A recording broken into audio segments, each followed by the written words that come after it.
Any conversation about health care always centers around cancer and and what are we going to do about it? How do you handle it when you get it? I'm with Debbie Wasserman Schultz, member of Congress from Florida, and you have done it. You've been through it. I have. What was it like for you to not only find you had cancer, but then you were very open about talking about it? Was that hard for you? It was hard. I wasn't open until after I was all the way done with all the surgery. I found my own lump just about 2 years ago now, and went to the doctor within a few days, was diagnosed with breast cancer. It was like getting hit with an anvil.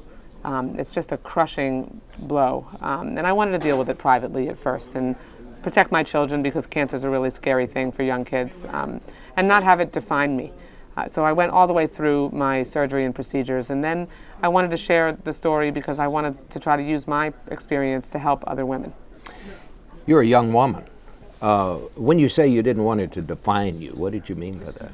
Well, I knew that very well-meaning people would make decisions, if they knew that I'd had cancer and that I was battling cancer, make decisions about what I was capable of doing.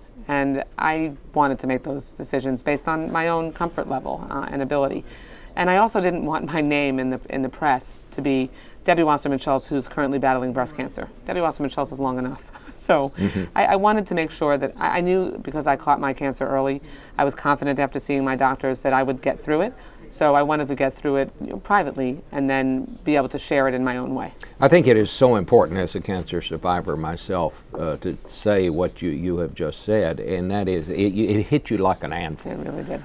But the other part is it's no longer being told you've gotten the death penalty. I mean, it used to be my mother, who died of breast cancer, when they told people in her day, you got cancer, they said, well, that's it. And that is the important thing I think all of us have to stress. It is. I was fully confident. I was told right from the beginning that I could get through this, that I was going to be fine, that I had that early detection. I mean, that thank God I was doing a self-exam in the shower, and I found the lump myself, because I knew that it was important to be familiar with what my breasts were supposed to feel like, so that I would know when something felt different. And early detection was the key. How hard was it, though, to talk about? Because these are the things that, these are things that they're private. Yeah. And to talk about your breasts and well, that. I'm not that modest a person, so I mean, as a legislator, you talk about a lot of different things that maybe the average person doesn't in public. Yeah. But it was hard because I really was, I knew that people would immediately look at me differently. I would never be looked at in the same way. I didn't think it would diminish me, but I was concerned about making sure that I could convince people, like my doctors had convinced me, that I'd be around for a long time. Do you, are you glad you did? I really am. I really am. The most amazing experience I've had is the last few months when women in the airport, moms on the ball field, when I'm with my kids, will come up to me and say they'd been putting off a mammogram or a breast MRI or had never done self-exam but had started doing it now. I carry the genetic mutation for breast cancer, and as an Ashkenazi Jewish woman, I didn't know that I was 5 times more likely to be a carrier. There are thousands of Jewish women that don't, Jewish people who don't know that. So my story has been able to help more Jews be aware that they're in a higher risk category potentially, and that's been unbelievable. It's just hard to describe the feeling that you have when someone, and when someone comes up to you and says that you saved their life. That they went, and a couple of weeks ago, a woman who I've known for years said she'd put off a mammogram for 3 years, and she finally went in the day she heard my story, and she had to have surgery because she had precancerous cells.